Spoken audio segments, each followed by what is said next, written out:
الحمد للہ عدد خلقہ ورضا نفسہ وزنۃ عرشہ ومداد کلماتہ والصلاة والسلام علی صفوۃ رسلہ وخیر خلقہ محمد وآلہ وصحبہ اما بعد فاعوذ باللہ من الشیطان الرجیم بسم اللہ الرحمن الرحیم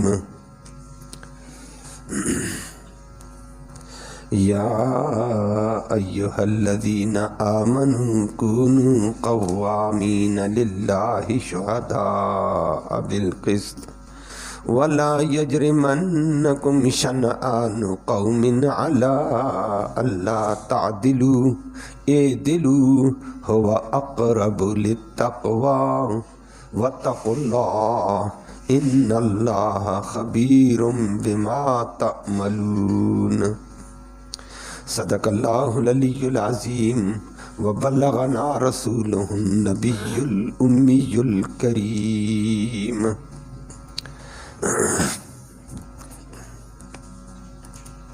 قابل تکریم معزز سامعین کرام،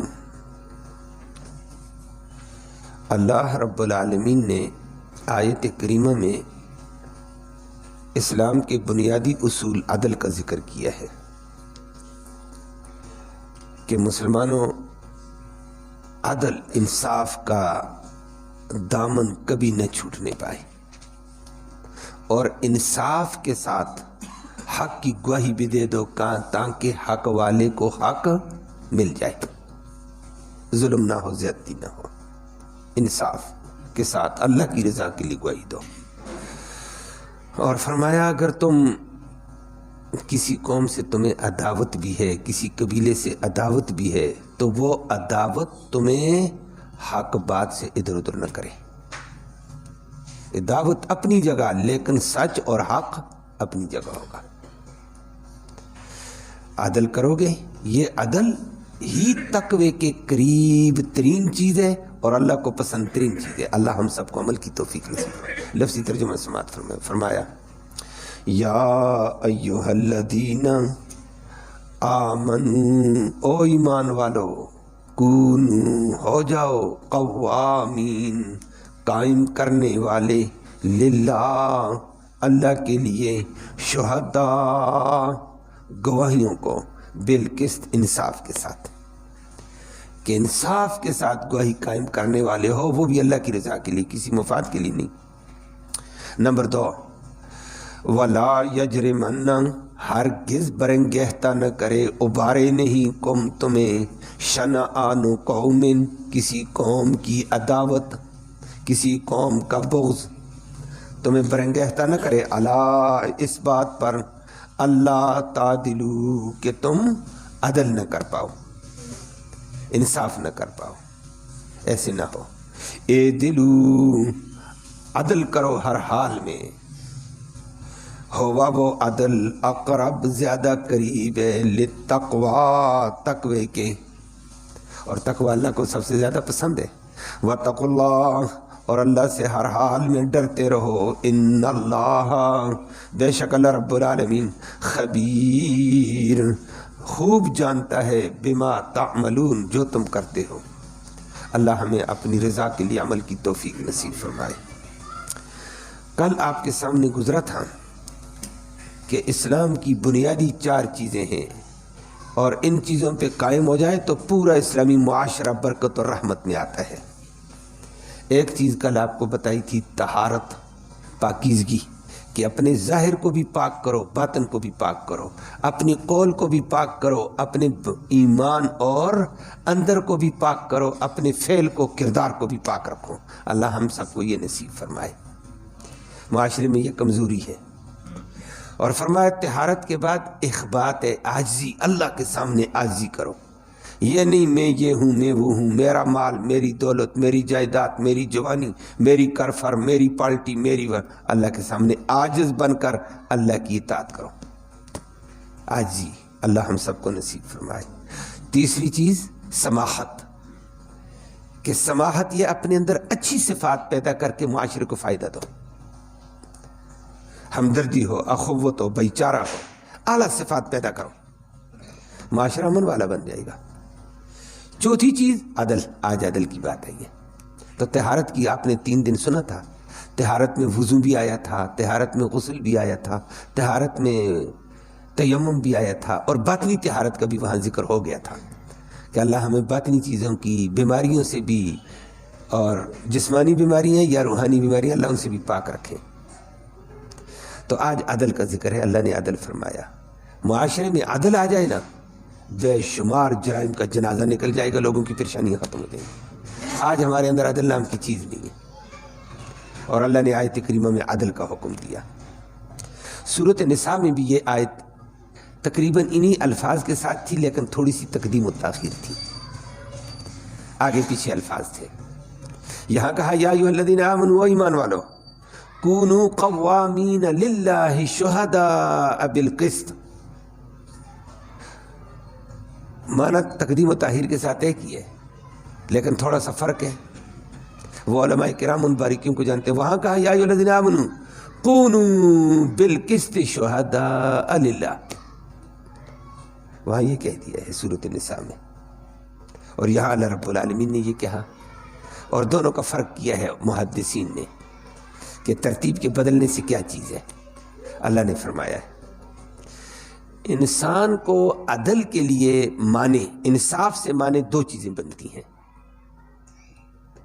انصاف سے رکاوٹ 2 چیزوں کی وجہ سے ہوتی ہے، یا تو انسان اپنی ذات کا لحاظ رکھ کے ڈنڈی مارتا ہے، انصاف کی بات نہیں کرتا، کہتے میں نے انصاف کیا تو یہ میرے خلاف ہے، یہ میرا معاملہ خراب ہو جائے گا، یہ مجھے نقصان ہو جائے گا، مالی ہو جائے گا، جائیداد کا نقصان ہو جائے گا، اس لیے ڈنڈی مار کر جائیداد ہڑپ، مکان ہڑپ، دکان ہڑپ، پیسہ ہڑپ۔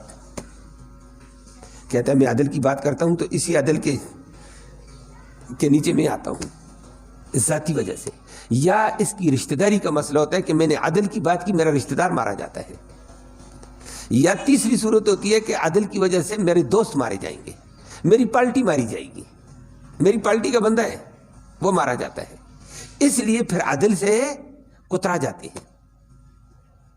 سورۃ نساء میں اللہ نے اسی سبب کی تردید فرمائی ہے، اور وہاں ذکر کر کے فرمایا یا ایھا الذین آمنوا کونوا قوامین بالقسط شہداء للہ، وہ ایمان والو کہ انصاف کے ساتھ قائم رہو، انصاف کو قائم کرو، اور حق کی گواہی اللہ کے لیے دو، انصاف کی بات کرو۔ وَلَوْ عَلَىٰ أَنفُسِهِمْ، اگرچہ وہ انصاف تمہاری ذات کے خلاف ہوتا ہونے دو، رب کی رضا دیکھ، اپنی ذات کو نہ دیکھ۔ وَلَوْ عَلَىٰ أَنفُسِهِمْ أَوِ الْوَالِدَيْنِ، تیرے والدینوں کے خلاف کیوں نہیں ہوتا، ہونے دو۔ وَالْأَقْرَبِينَ، تیرے رشتہ داروں کے خلاف ہوتا ہونے دو۔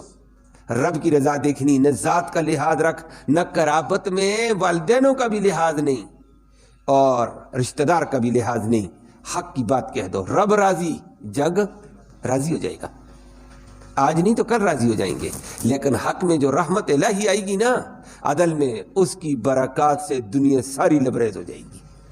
اور ہم نے اگر ذاتی مفاد کے لیے عدل چھوڑ دیا، انصاف چھوڑ دیا، رشتہ داری کی بنیاد پر، دوستی کی بنیاد پر، پارٹی کی بنیاد پر، ایک ظلم کا دروازہ کھل گیا ہے۔ میں اپنے رشتہ دار کا لحاظ رکھوں، آپ اپنے رشتہ دار کا لحاظ رکھیں، میں اپنی پارٹی کا خیال کروں، آپ اپنی پارٹی کا، انصاف کہاں سے آئے گا؟ انصاف آئے گا دنیا میں؟ تباہی آ گئی ہے۔ اسی لیے اللہ نے سورۃ النساء میں آیت کریمہ کے اندر ذکر کر کے فرما دیا تھا، فرمایا کہ انصاف کا دائرہ قائم رکھو، ہر وقت انصاف کی بات کرو، اپنی ذات کے خلاف ہو، والدینوں کے خلاف ہو، رشتہ داروں کے خلاف ہو، بات حق کی ہوگی۔ اور ایک سبب یہی ہوتا ہے، کبھی کبھی آدمی انصاف کو دامن چھوڑتا ہے اس وجہ سے، اور اللہ اکبر، یہ اللہ نے تعلیم دی، اور نبی کریم صلی اللہ علیہ وسلم اور صحابہ کرام اس پہ قائم تھے۔ نبی نے عدل کر کے دکھایا، نہ ذات کا لحاظ کیا، نہ قرابت داری کا لحاظ کیا۔ نبی کریم صلی اللہ علیہ وسلم کی 4 بیٹیاں تھیں، کتنی؟ 4۔ بڑی بیٹی حضرت زینب ہے، وہ ابو العاص بن ربیع کے نکاح میں تھی۔ دوسری ایک بیٹی رقیہ، وہ بھی عثمان بن عفان کے نکاح میں تھی، بدر کے موقع پر وہ فوت ہو گئی تھی، نبی نے ام کلثوم کا نکاح بھی عثمان سے کر دیا، نبی کا دوہرا داماد ہے عثمان۔ چوتھی بیٹی فاطمہ ہے، وہ حضرت علی کے نکاح میں تھی، اور باقی بیٹیاں دونوں فوت ہو گئی. عثمان کی دونوں بیویاں جلدی فوت ہو گئی. ایک بدر میں سن 2 ہجری میں فوت ہوئی، دوسری کا نکاح کیا وہ بھی فوت ہو گئی تھی. زینب بھی بعد میں فوت ہو گئی تھی. نبی کی زندگی میں کچھ عرصہ نبی کے ساتھ، نبی کی وفات کے بعد 6 ماہ بعد فاطمہ فوت ہوئی تھی رضی اللہ تعالی عنہم. تو نبی کے ساتھ تھی فاطمہ.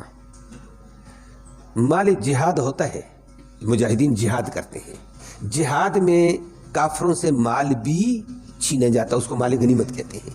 جہاد کے ذریعے سے چھیننا، ویسے نہیں کافروں کا مال چھیننا. اور قیدی بھی پکڑے جاتے ہیں. وہ قیدی پھر کمانڈر 5واں حصہ نکال دیتا ہے اس کا. وہ کس کے لیے ہوگا؟ معاشرے کے غریبوں کے لیے ہوگا، بیواؤں کے لیے ہوگا، یتیموں کے لیے ہوگا، مسکینوں کے لیے ہوگا. باقی 4 حصے مجاہدین میں تقسیم کیے جاتے. جہاد تم نہیں کیا، تمہارا حق ہے، لے لو. یہ اسلام کی ایک ترتیب تھی. اب نبی کریم صلی اللہ علیہ وسلم کے پاس آ گئے، مجاہدین نے جہاد کیا، قیدی آ گئے، اچھے ہاتھ سے مال غنیمت آیا، 5واں حصہ نکال کر الگ کیا، باقی مجاہدین میں تقسیم کیا. تو اچھے ہاتھ سے قیدی آئے ہوئے ہیں. اب یہ قیدی کس کا حق ہے؟ غریب کا، یتیم کا، پاہج کا، محتاج کا. یہ محتاجوں کا حق ہوتا ہے، ان کو دینا پڑتا ہے. اسلام نے ایک انصاف قائم کر دیا. اور روایت میں آتا ہے حضرت علی کو بھی پتہ چلا، اوروں کو بھی پتہ چلا. حضرت علی نے اپنی بیوی کو جا کر کہہ دیا کہ خدا کی بندی، نبی کے پاس خمس کے غلام آئے ہیں، تو تو گھر کا بھی کام کرتی ہے، باہر بھی کام کرتی ہے. حضرت علی جہاد پہ ہوتے تھے، کبھی نبی کے ساتھ تعلیم میں ہوتے تھے کہ گھر کے کام کاج یہ عورتیں گھر کا بھی کرتی تھی، باہر کا بھی. حضرت علی کے گھوڑے کو پانی بھی پلاتی تھی، چارہ بھی اس کے لیے لاتی تھی اٹھا کر، لیکن پردے میں، حیا کے دائرے میں رہتے ہوئے. کام کاج ہے، جائز ہے، عورتیں کرتی تھیں، صحابیات کرتی، نبی کی بیٹی کرتی تھی. اور حضرت علی کے مہمان بھی زیادہ آتے کہ حضرت علی ایک بلند مقام کا آدمی ہے، معمولی آدمی تو نہیں ہے. اب گھر کے مہمان زیادہ ہیں تو کھانا بھی زیادہ پکے گا، تو مصروف رہے گی. گھر میں حضرت حسن حسین ہے، وہ چھوٹے ہیں. زینب ہے ان کی بچی، وہ چھوٹی ہے. دوسری فاطمہ چھوٹی ہیں. تو حضرت فاطمہ اکیلے گھر کا کام کرتی اور چکی پیس کر آٹا بھی تیار کرتی تھیں. آج کل آٹا تیار پکانا مشکل ہے. اس کے بعد گونتی بھی تھیں، پکاتی بھی تھیں، سالن بھی بناتی تھیں.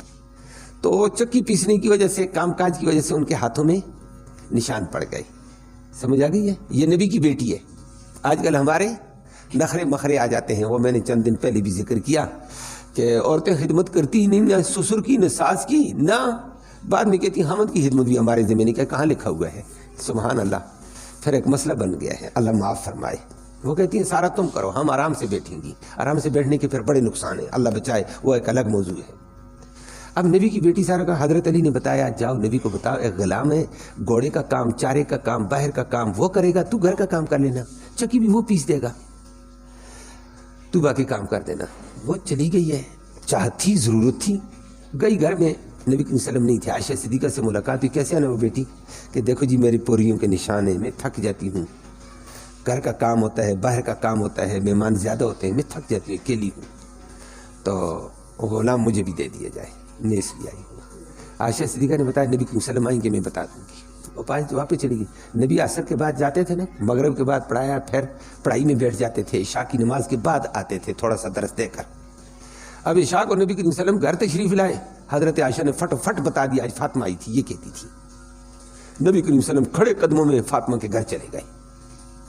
اور فاطمہ رضی اللہ تعالیٰ عنہ اور حضرت علی خود روایت کرتے ہیں میں لیٹ گیا تھا اور فاطمہ بھی لیٹنے والی. نبی نے دروازہ تک تھی، میں سمجھ گیا نبی آ گئے. میں اٹھنے لگا. نبی نے کہا اٹھنا نہیں ہے، کوئی بندہ اپنی جگہ سے نہ اٹھے.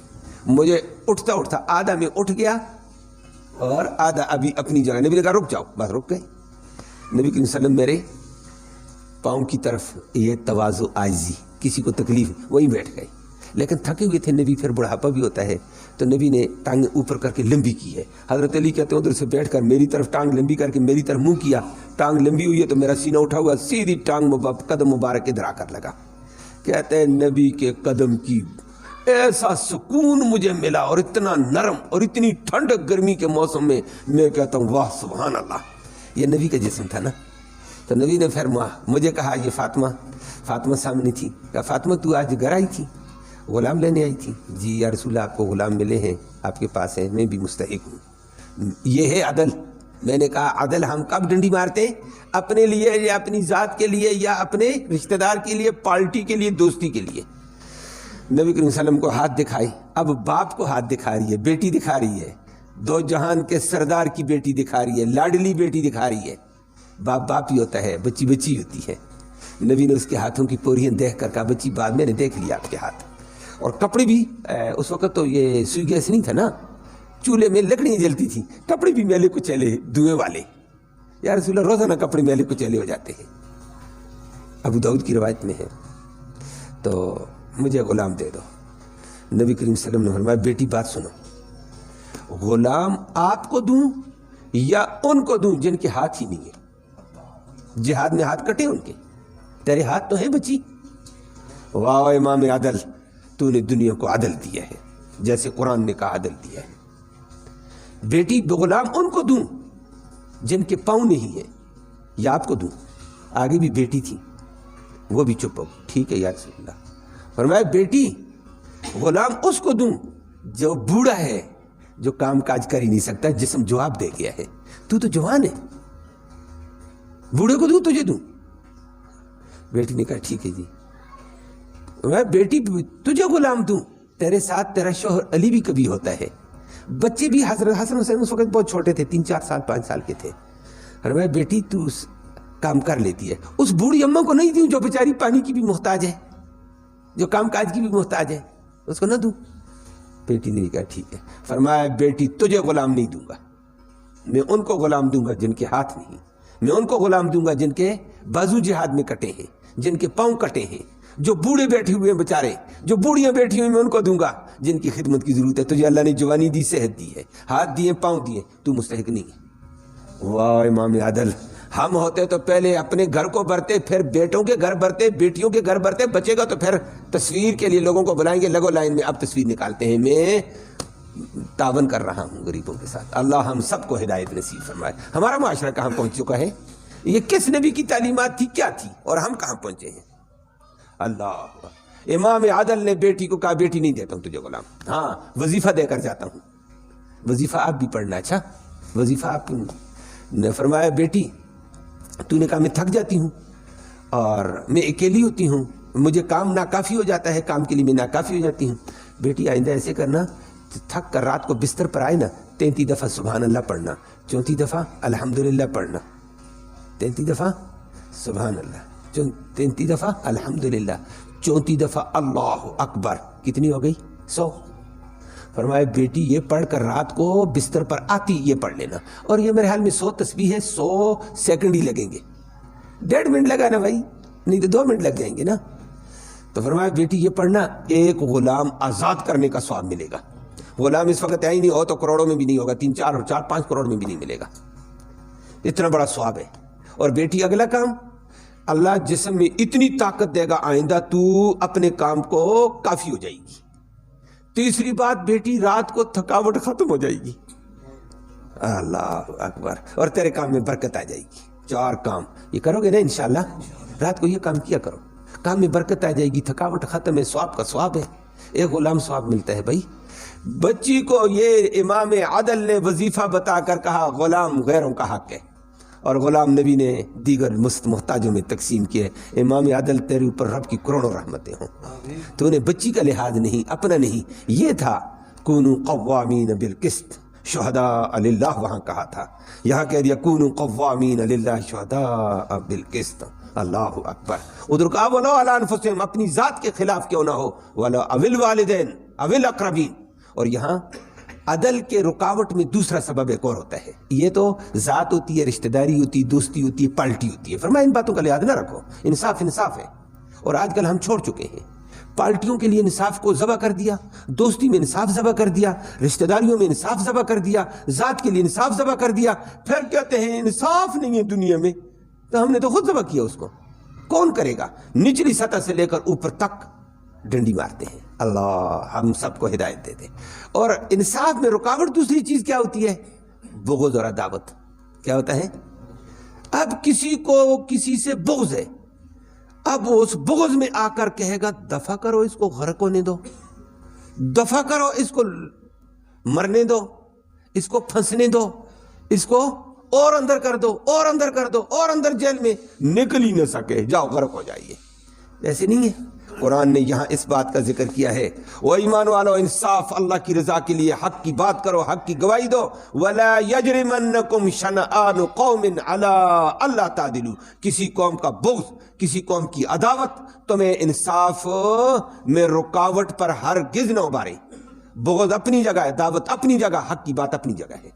تیرا کوئی دشمن ہے تو اور دشمن دیگر کاموں میں نا، انصاف کے معاملے میں، حق کی گواہی میں ڈنڈی نہ مارنا کہ یہ میرا مخالف ہے جی میں ڈنڈی مار دوں، یہ میرا دشمن ہے جی اس کو میں رگڑا دے دوں. نہ، فرمایا انصاف کی بات کرنا، مخالف کیوں نہ ہو، انصاف کی بات کرو. اور نبی کریم صلی اللہ علیہ وسلم کرتے تھے. سورۃ النساء میں یہ بات گزری تھی. نبی کریم صلی اللہ علیہ وسلم کے پاس ایک کلمہ گو، بعد آج کل بھی ہمارے کلمہ گو ہی ہیں، اندر ہمارا اور ہی ہے. کلمہ گو مسلمان اور غداری کر چکا، چوری کر چکا، بڑا لمبا نظام تھا. مقابلے میں یہودی تھے. یہودیوں کا کلمہ گو کا مسلمانوں کا فیصلہ آ گیا، اور فیصلے کے لیے آ گئے. کلمہ گو پتہ چرب اللسان تھا. وہ کہنے لگا کہ میں فیصلہ کعب بن اشرف کے پاس لے کر جاتا ہوں کہ میں چرب اللسانی سے کعب بن اشرف کو متاثر کر دوں گا. یہودیوں کا پوپ تھا. یہودی کیا مطلب اس کلمہ گو کا بھی کہ میں چرب اللسانی میں، چلاکی میں اس کو چکر دے دوں گا، وہاں میرا چکر چل جائے گا. اور اس کلمہ گو کو بھی پتہ ہے نبی کے پاس کیوں نہیں آتا، کہتا ہے یہاں سے انصاف ہی انصاف ہوگا، اور میں ہوں جھوٹا. یہ کہتا ہے میں کعب بن اشرف کے پاس جاتا ہوں. یہودی نے کہا بھائی کعب بن اشرف میرا پوپ ہے، میں جانتا ہوں اس کو، آپ کا نبی، آپ خود کہتے ہیں ہمارا نبی ہے، نبی کی ہوتی ہے پوپوں کی کیا ضرورت ہے. نبی کے پاس جاتے ہیں فیصلہ کرنے کے لیے. مقابلہ ٹھن گیا.